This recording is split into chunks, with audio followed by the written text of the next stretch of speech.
गांव की बहू। क्या सावित्री, मैंने सुना है कि मालती की बहू ने अपने सास ससुर को घर से निकाल दिया है।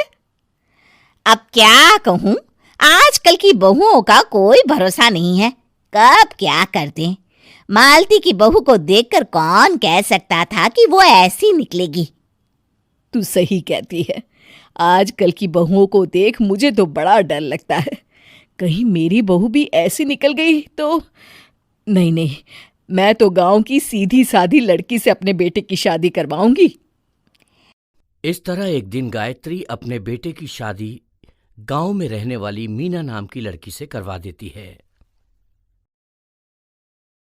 ये लीजिए माँ जी, आपके लिए गर्मा गर्म नाश्ता और चाय।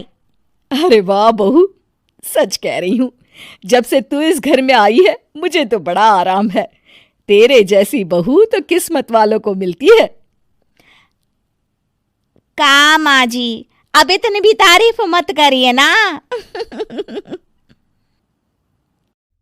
धीरे धीरे मीना गायत्री की चहेती बन जाती है और मीना भी गायत्री को कभी शिकायत का मौका नहीं देती थी। फिर एक दिन, ये ले बहू, आज मैं बाजार से तेरे लिए साड़ी लाई हूं। साड़ी देखते ही मीना का मुंह लटक जाता है। का माँ जी, ये भी कोई साड़ी है? ना, मुझे तो बिल्कुल पसंद नहीं आई।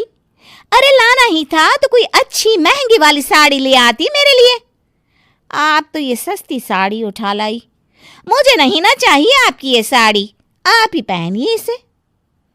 अरे ये क्या बहू, तू तो आजकल कुछ ज्यादा ही नखरे दिखा रही है। मैं इतने प्यार से तेरे लिए साड़ी लेकर आई हूं और तू है कि उल्टा मुझे ही दो बातें सुना रही है। अरे माँ जी, आप अपने लिए तो बड़ी डिजाइनदार और महंगी महंगी साड़ियां खरीदती हैं और मेरे लिए ये सस्ती साड़ी ले आई। आप समझती हैं कि मैं गांव से आई हूं इसलिए मुझे कुछ नहीं पता। हाँ, अरे कुछ नहीं, तुझे शहर की हवा लग गई है बहू। इस तरह दोनों सास बहू में रोज किसी न किसी बात पर लड़ाइयां शुरू हो जाती थीं। एक दिन गायत्री अपनी कुछ सहेलियों को अपने घर चाय पर बुलाती है। अरे बहू, मेरी सहेलियों के लिए बढ़िया चाय नाश्ता तो बना दे। अरे माँ जी, अभी ना मेरे पास बिल्कुल भी समय नहीं है। मुझे ब्यूटी पार्लर जाना है। चाय नाश्ता आप ही बना लीजिए। हाँ, तू कब से ब्यूटी पार्लर जाने लगी है? शहर आए 2 दिन नहीं हुए और देखो महारानी के नखरे शुरू हो गए।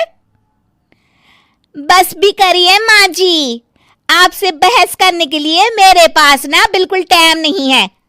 आपका क्या है, आप समझती हैं कि मैं गांव से आई हूं तो मुझे कुछ नहीं आता और आप जो रोज रोज मुझसे मेहमान नवाजी करवाती रहती हैं नौकरानी की तरह। मीना के कमरे में जाते ही, अरे ये क्या गायत्री, तू तो अपनी बहू की बड़ी तारीफ कर रही थी, लेकिन ये तो तुझे कुछ समझती ही नहीं। भाई मुझे तो लग रहा था कि तेरी बहू गांव की है तो सीधी सादी होगी, लेकिन इसने तो शहरी बहुओं को भी मात कर दिया। हाँ। अपनी सहेलियों के सामने अपनी बेइज्जती होते देख गायत्री आग बबूला हो जाती है। अरे क्या शहर और क्या गांव, मेरी तो किस्मत ही फूटी थी जो मैं इसे बहू बना के ले आई। भगवान जाने आगे और क्या क्या करेगी। अब तो मुझे कुछ ठीक नहीं लगता। तू जरा संभल के रहना, कहीं मालती की तरह तेरा भी हाल बेहाल ना हो जाए। अच्छा, अब हम चलते हैं। अपनी सहेली की बातें सुनकर गायत्री थोड़ी घबरा जाती है। अरे ये सुशीला क्या बोलकर चली गई, कहीं इसकी बात सच ना निकल जाए। दूसरी तरफ मीना सारी बातें सुन लेती है। अगले दिन से गायत्री अपनी बहू से कोई काम करवाने से पहले 10 बार सोचती थी। ज्यादातर काम वो खुद ही कर लेती थी। अचानक अपनी सास में आए इस बदलाव को देख मीना, लाइए ना माँ जी, मैं कर देती हूँ ना काम।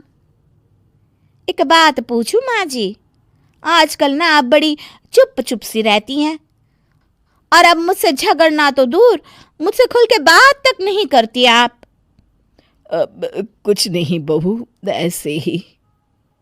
मीना अपनी सास की मंशा भांप जाती है और मुस्कुराते हुए कहती है, अरे माँ जी, चिंता मत करिए, मैं आपको घर से नहीं ना निकालने वाली। ये डर आप अपने मन से निकाल दीजिए। अरे छोटे मोटे झगड़े तो हर घर में होते रहते हैं, चाहे कुछ भी हो जाए, आप मेरी सासू माँ हो। मैं तो जिंदगी भर आपकी सेवा करूंगी माँ जी। अपनी बहू की बातें सुन गायत्री को एक प्रकार का संतोष होता है और उसकी सारी चिंताएं दूर हो जाती है। गायत्री अपनी बहू को गले लगा लेती है। मुझे माफ कर दे बहू, मैं तुझे गलत समझ बैठी थी। कोई बात नहीं माँ जी, ये ना घर घर की कहानी है। हाँ।